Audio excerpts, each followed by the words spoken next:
Welcome back, and to those of you joining us for the very first time, we've had an interesting morning delving into the worlds of solar, robotics, and so many more elements. As mentioned, we have great competitions and exciting prizes throughout the day, so do make sure you check out the Sasol Techno X live event app that you should be using to live stream this event happening right now. Our prizes range from 100 Rand in airtime all the way to 1,000 Rand in take-a-lot vouchers. And of course, for our grand prize, we've got the exhibition scavenger hunt with the winner walking away with an iPhone 13 on Friday.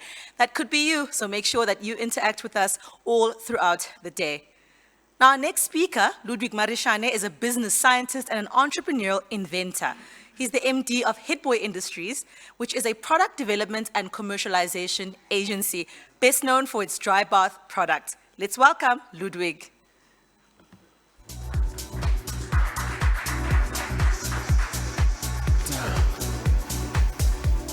Thank you so much. Assuming I'm stuck technically here. Hello, everyone. My name is Ludwig Marishane. I'm one of the co-founders of a company called Excel at Uni, but I'm most well known for the company I started in high school called Headboy Industries. So today the talk is going to be about innovation mindsets that I think can update the societies that we live in. Very much like your apps on your phone, I think society needs to be updated on a regular basis, and this update needs to actually be intentional. Now, there's a lot of talk about the fourth industrial revolution, AI, machine learning, machines are going to take over our jobs, etc. But the harsh reality is, in the African context, we're speaking about something that really is difficult for us to fully participate in. The reason I say that is because we know that the highest growing and most impactful innovative countries in the world typically produce 35% of their graduates are actually students that are studying STEM-related degrees. So that's science, technology, engineering, and mathematics degrees. When you look at Africa as a continent, our rate of those graduates is only 3.5%. So we're only at 10% of the production rate we need to be to fully be globally competitive. Why are we only at that 3.5%? The harsh reality is we're still trying to get the basics right. When we talk about our industrial revolution, we're supposed to be getting the basic things right. Clean air. People are still burning wood in order to get fire or heat in their households on this continent. We need clean water. People are still having to walk hours in order to fetch clean water on a daily basis. Then we've got food. We still have food shortages just because there's a war in Ukraine, but you think about the fact that this continent has plenty of fertility for us to be growing our own food locally, but we don't have the logistics networks to make that work. Lastly, we've got a challenge of power, and this is both, I call it spiritual power and power as in normal energy power. So until we figure out solutions that we are currently working on to these problems locally, it's difficult for me to take fourth industrial revolution discussions seriously in this country, on this continent, in this context. Now, I'm most well known for a product called Dry Bath, which is a waterless hygiene solution that I invented when I was in high school. I realized today that it was actually 15 years ago when I was in grade 10 in high school.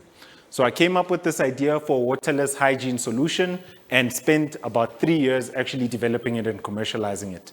I'm going to play a short video to summarize that story, and then I'm going to talk at length around the mindsets that were necessary to develop these kind of innovations, let alone implement them in our context that we are currently living in.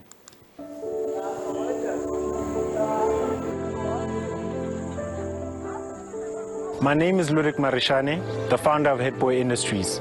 I've had many goals over my life, but the one that has really defined who I am in my professional journey has been the way to provide hygiene to 2 billion people around the world who can't bath. I grew up in this little town called Mutatema. Growing up in a community like this, water's always been a problem. Even though everyone would laugh at me when I told them I was trying to figure out a way for people to bathe without water, I felt like I'd found a really great solution. Besides the fact that I had to type my 40-page business plan on my cell phone because I didn't have a laptop, The toughest mountain for us to climb with the dry bath product was actually bringing it to life. We didn't have the money to make the prototype. We had to take a whole 4 years at university to raise over R1 million in funding, winning every single business plan competition we could get our hands on. And after that, we had developed the world's best waterless hygiene solution.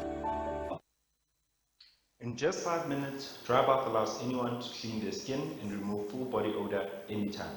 We've created an internal product review that shows how the dry bath gel cleans 4 different types of dirt on your skin. The stains we made were pen ink, indelible or permanent ink, mud, and sand dust. First, apply the gel onto your skin and rub it in. The gel in the bottles and sachets are identical and they work the same way. If you have visible dirt or debris on your skin, then we've provided you with a wipe to be able to clean it.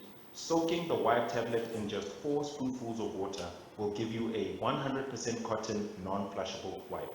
After using the wipe, you can throw it in the bin or bury it in the ground. This is because the wipe biodegrades in 30 days, just don't flush it. So they say 1 sachet is enough to clean my whole body. Dry bath has no alcohol, but its unique formula has the ability to remove tough stains like permanent ink within 5 minutes. Even soap and water cannot match that speed of cleaning power. So the next time you find yourself with no time, privacy, or water, then make sure you have some dry bath with you. So if it works for that, it should work for... Your days of overwashed skin and endless lotions are over. Yo, I'd rather have 5-minute dry days than bucket baths or showers. All right, so that's the dry bath product. A gel that cleans your body by removing full body odor and helps you get ready in less than 5 minutes, regardless of whether you've got water, hot water, electricity, you're load shedding, no matter the situation. I came up with this idea when I was in grade 10. I started researching it, learning how lotions worked. The biggest tool that I had in order to do all this when I was in high school, considering the rural area I was in, was my cell phone. It was one of the first phones at the time that had a very critical feature that we take for granted right now, and that's copy-paste. We still live in a country where students have to walk to computer cafes in order to scan documents and email them and pay money that is absolutely ridiculous. The smartphone has been the single biggest impact in allowing young people especially to innovate and bring their ideas and their dreams to life in the context that we're living in. So fast forward from when that idea came by to 3 years to developing the idea, and then another further 4 years at university commercializing the idea, we got to a point where we were exporting the product to around 30 countries internationally. 80% of our product goes to Europe, America, as well as the Asian countries. And if you think about it, those are the people that do have water. Part of the problem was that the product was still too expensive for the market that I initially developed it for, and we've been bringing the cost of the product down slowly but surely over the past 10 years of operating. But today, I'm here to share 2 new projects or businesses that I'm working on. The first idea that I'm working on is a new political party. I know, everyone now is just like, yo, another Julius Malema.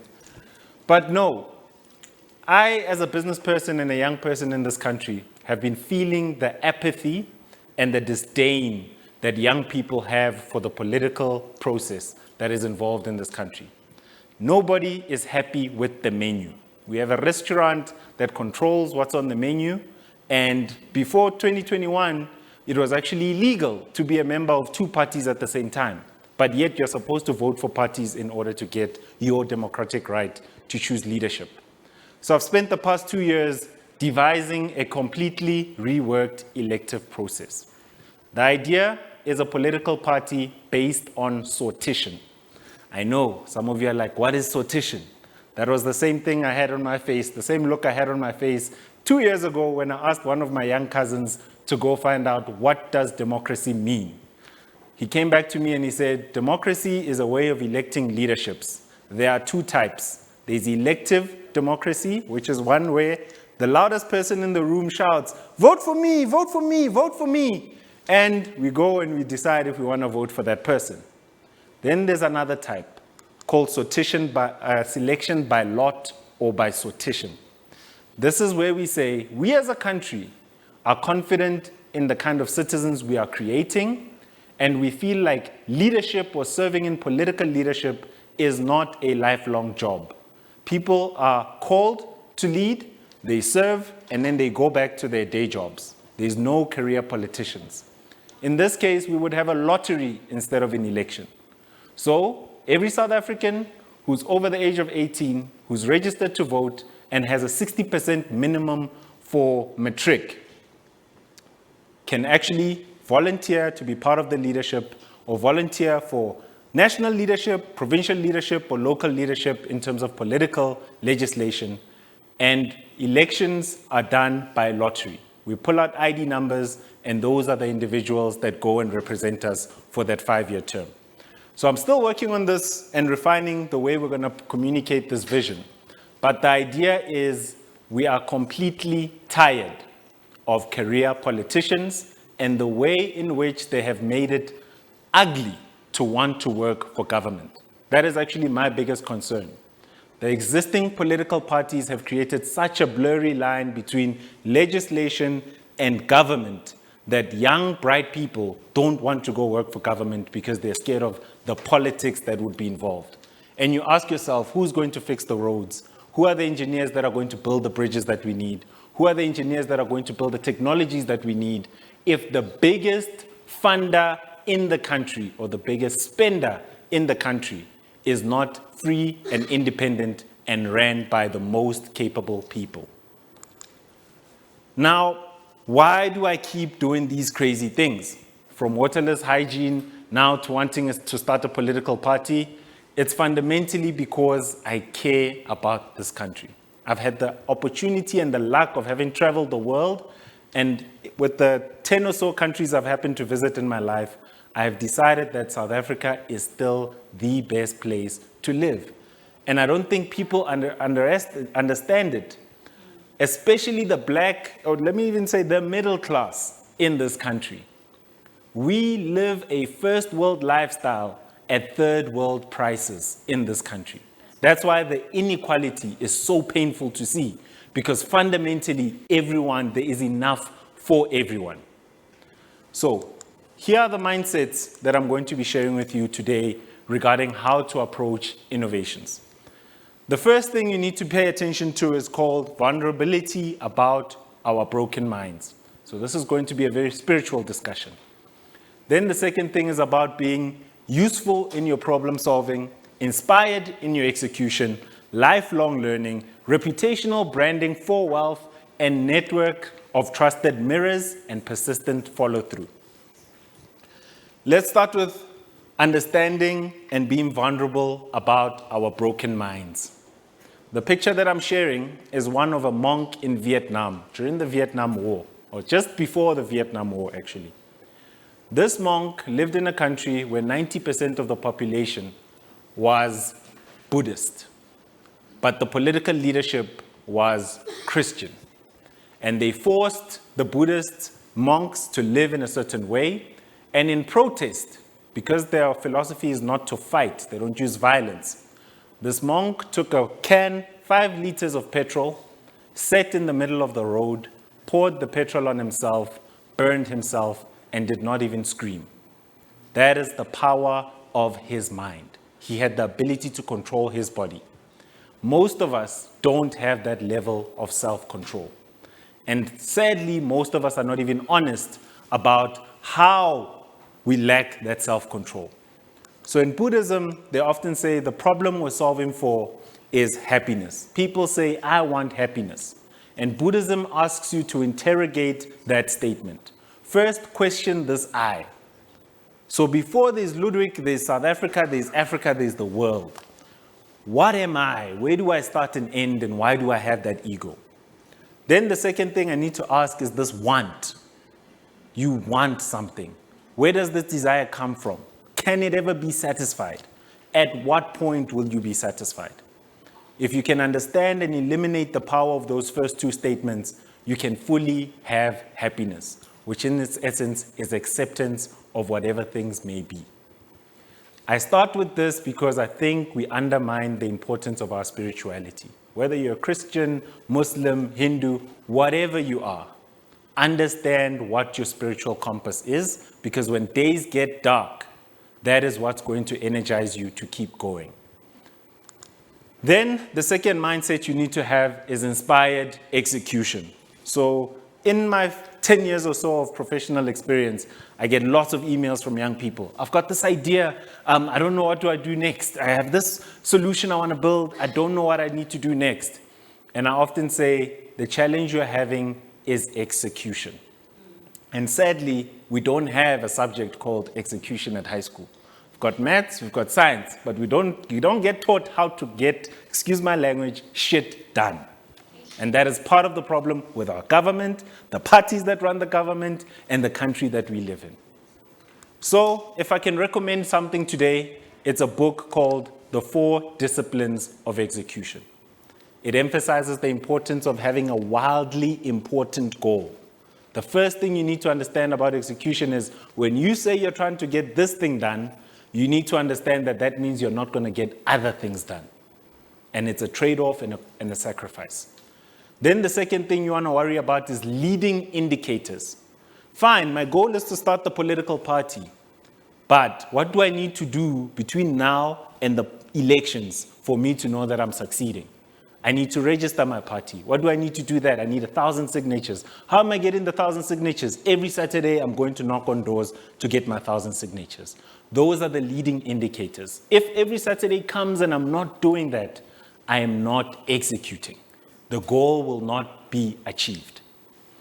Then you need to think about a compelling scoreboard. So I happen to be in charge of sales in the business that I run.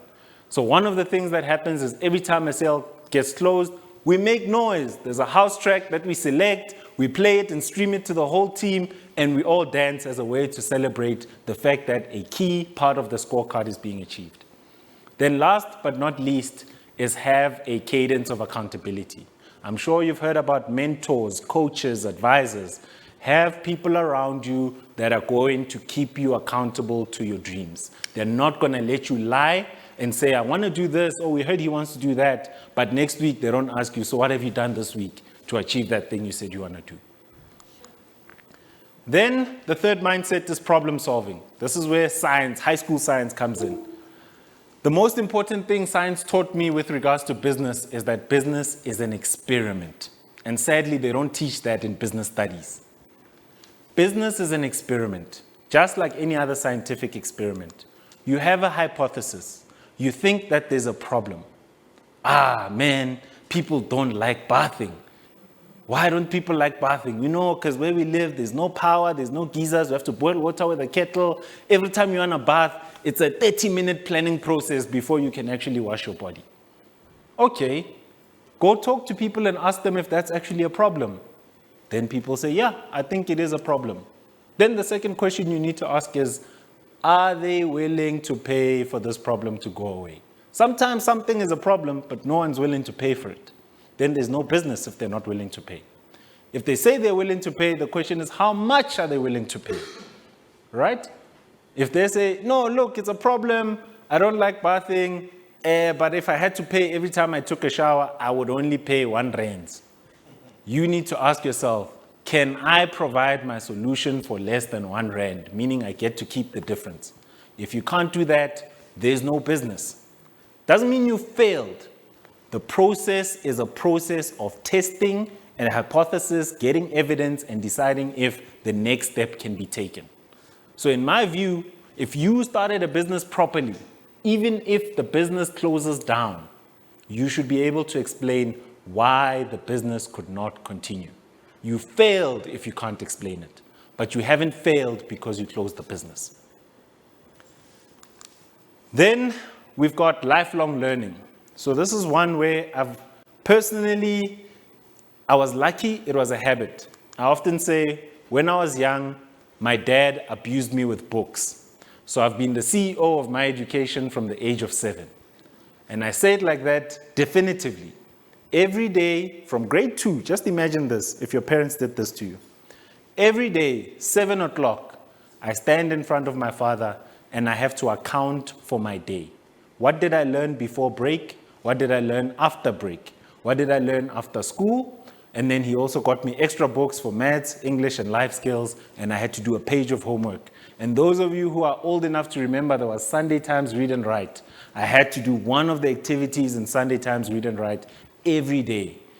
I did this consistently. And I often say, the first day I went to this Joburg school when I was in grade 2, moved from Limpopo to Johannesburg to attend this Model C school. I remember my first day at school, this young girl came to me. I was eating a hamburger I bought at the tuck shop, and she said, "How much was that hamburger?" And I had no idea what she was asking. But I watched enough movies to repeat what I heard. So I just stared at her, looked serious, and I said, "How much?" And I thought maybe that would answer her. And she asked again, "How much is the burger?" And I just said, "How much?" Clearly you're not happy with the answer, but I didn't know what she was asking me. That was who I was on the first day of school. And because of my dad abusing me with books, by the time I got to grade 2, I was the top student in that school. I got A's for all my subjects. And I remember my dad stopped. He said, "Now I've shown you the value of hard work. Whether you want this or not is your choice. I'm not going to force you to keep doing it anymore." And that is very important. It doesn't have to be with schoolwork. I understand that our intelligences are not only in the form of books. It can be music. It can be art. It can be the way you communicate with people, your ability to connect with people. But find what it is that is your gift. And if you don't know what it is, go explore it until you find it. And as soon as you find it, constantly improve it. Die improving it. Why? Because we live in a country where opportunities are slim, and in most cases, we're trying to get as many people to get degrees and to get qualifications, as I mentioned, because a high level of education and literacy is what we need to truly say we want to compete in a fourth industrial revolution. We want to be developers of innovations and not just purchasers and users of innovations. So, with my experience with lifelong learning, when we got to UCT, one of the things we did was a lot of mentoring of younger students, a lot of tutoring of younger students on campus. And when we graduated, we realized something very shocking. As a company, the dry bath business that we had started, we struggled to get people who looked like us, who finished university, who were really smart, probably even smarter than me, to join the team and work with us. Why? Because they simply could not afford to. Standard Bank, Sasol, etc. offered fat salaries that a startup just cannot compete with. And then in my head, I thought about it. I was like, so even if I was working on the cure for AIDS right now, I would be struggling to get team members and talent to help me build this idea simply because there aren't enough graduates, people with skills to even service small businesses. Then I thought a step further and I said, no wonder we have potholes everywhere. The engineers are not in government. Government can't afford these salaries as well. So we started developing another solution, and we called it Excel at Uni. It was a bursary support service. We worked with bursary providers. We tracked their students' performance on a weekly basis. So that means if you're failing, I know 2 months into the semester that you're failing, and I know what you're failing. Then I can provide you with tutoring and force you to use the tutoring because sometimes you're not smart enough to know that you need a tutor. And through that impact and through that service, we've worked with multiple corporate partners.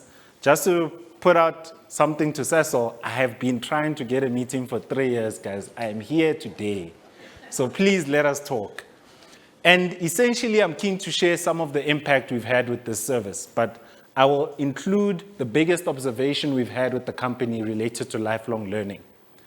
In this country, and also in this context, and I keep emphasizing context, we live in a context where our young people's attention is thin, and they're living in a context that forces that attention to be thinner and thinner. There's nothing that scares me more than TikTok, guys. And it's not about the videos. It's the attention span of 15 seconds for any given thing. How are you going to read a long book? How are you going to study for your exams when your brain is being wired? Remember step 1, your vulnerability. The vulnerability of your broken mind. Constantly protect your mind. We talk all the time about mental health, but we don't think about how consuming endless videos every day is messing up your mental health. Forget what you're watching. just the ability to focus on a boring thing. How are you going to solve and come up with the cure for AIDS? Because that's a 10-year process if you can't even pay attention to something longer than 15 seconds. Okay, that is the biggest gap I'm noticing with the bursary students that we work with. Lifelong learning is an important principle that is sadly not being taught at home or taught at school. We've got kids, I'll give you one last anecdote. I have students who've got smartphones. They know how to send an email on their smartphone, but we give them computers and they don't know how to send an email on a computer. And that's the person I'm hoping is going to come up with the cure for AIDS one day. And it's not their fault. Nobody taught them. That's what lifelong learning is about. School, learning does not stop at school. It doesn't stop at after school. I was working on dry bath to learn more than to make money. It was long before it was even a business that I could even make money from. So that passion for learning is something we need to groom more importantly than anything else in these mindsets. Then the fifth mindset is the power of reputational branding for wealth. And I will go back to my political analogy for this. I hate the fact that branding is so important because I'm sadly not a branding guy. Even in the company, I'm the guy that says, hey, it's good enough to go. And my CEO has to, whoa. It has to look sexy, Ludwig. People like sexy, right? I know that about myself. But sadly, the power of branding can also be abused. When I was in high school, I actually thought I'd go into advertising or study psychology. Sadly, I couldn't find any scholarships for those fields, so I ended up studying business.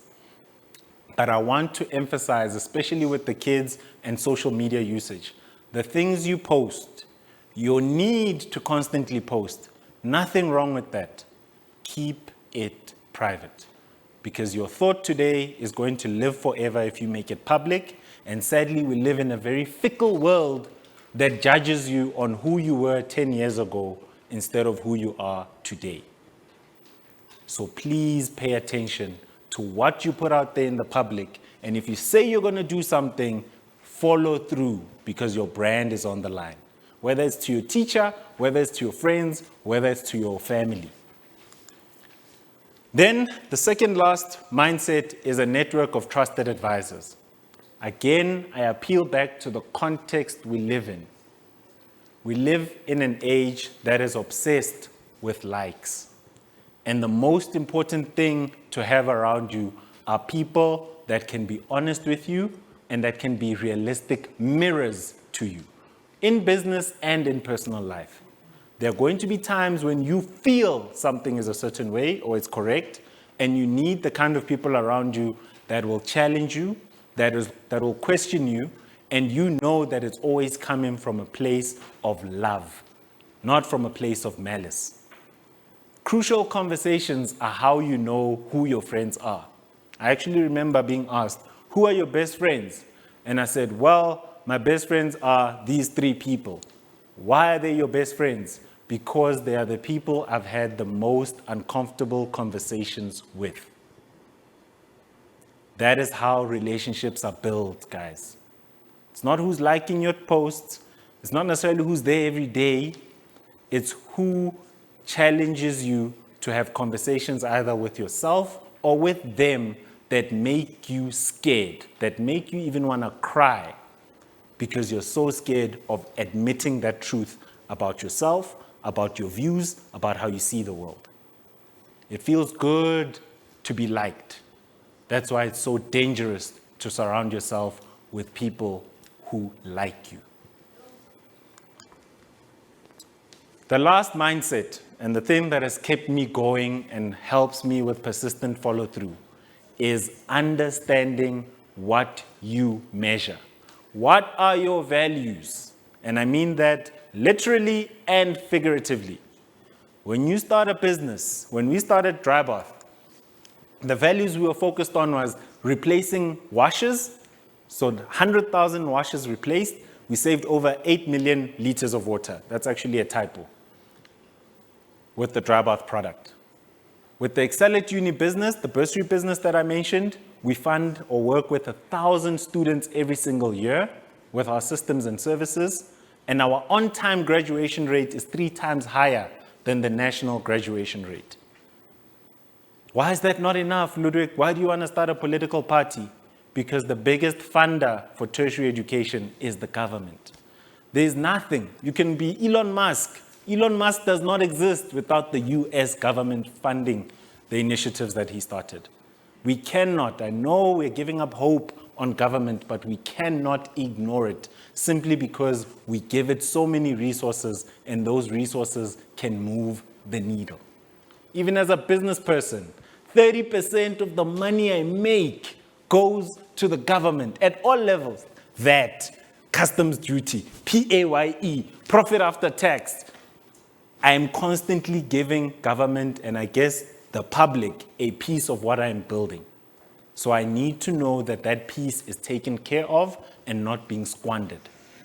Your tax money, I often say people don't realize that when you say you want to earn 100,000 rands a month, you need to know that 4 months or 5 months out of the year, you're working for the government because that's how much you're going to pay in taxes. All of us are government employees. It is our responsibility to make sure that the politicians do not mess it up. Last measure is our tutors and our mentors. So one of the biggest things we've noticed is the disparity between different institutions. A UCT will have tutoring available to their students from first year, even up to masters, you've got tutors available to help you in addition to lectures. Then you look at UJ, WITS, University of Venda, where students are lucky if they even get tutorials in the first and second years. Even if funders are willing to pay for tutors, they don't exist on campus because the ecosystems don't exist. And if you're trying to solve youth unemployment, especially for graduates, turn them into tutors. Anyone who got more than 60% for a subject can teach that subject. In closing, I want to emphasize what is entrepreneurship. Often we think about it as starting a business. Entrepreneurship is trying to solve a problem in a sustainable way and not giving up until you find a solution that works. I've been here. I appreciate you inviting me to be here with you today. I've shared stories, and I think we undermine how powerful stories are. I'm one of those guys that used to be like, art, Fati. I was actually impressed when I saw STEAM, including art in there, because I think we undervalue the power of the arts and the culture. Art is the reason I can speak and you can understand what I'm saying. So science doesn't exist if we don't have language to communicate it. But I want to bring your attention to the stories that are actually there, that are impactful, but can be changed. The Companies Act is a story that says this is how companies run. The Elective Act is a story that says this is how elections run. I want you to understand that all these stories can be rewritten. Don't ever let anyone tell you, we can't do that because the law doesn't allow it. Mandela and the crew back then said, no, the law says I'm not equal, I'm going to change the law. If that's the problem. So if something is in your way and it's a legislative problem, let's go to government and change that story so that we can actually build the world that we want to live in. And hopefully we can have young people build that world because they're the ones that are going to have to live in it after it's built. Thank you so much for your time. Enjoy the rest of your day.